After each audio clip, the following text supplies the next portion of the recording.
Councils, రాష్ట్రపతి, ఉపరాష్ట్రపతి ఎన్నికలకు సంబంధించి ఏ విధంగా సంబంధించినటువంటి ప్రావిజన్స్ గురించి రిప్రజెంటేషన్ ఆఫ్ పీపుల్ యాక్ట్ 1951 లో ఉంటుంది.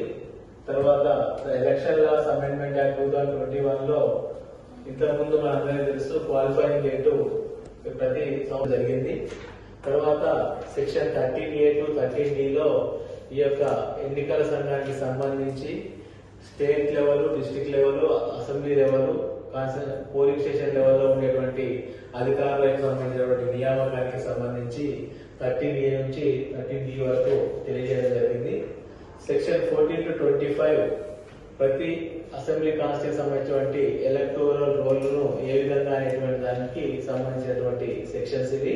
సెక్షన్ 14 ప్రకారము మనం ఇంత ముందు అమెండ్మెంట్ యాక్ట్ లో ఉన్న ప్రకారం ఇప్పుడు 4 క్వాలిఫైయింగ్ డేట్స్ 1 జనవరి, 1 ఏప్రిల్, 1 జూలై మరియు 1 అక్టోబర్ నాటికి 18 సంవత్సరాలు ఉన్నటువంటి వాళ్ళు ఆ సంవత్సరము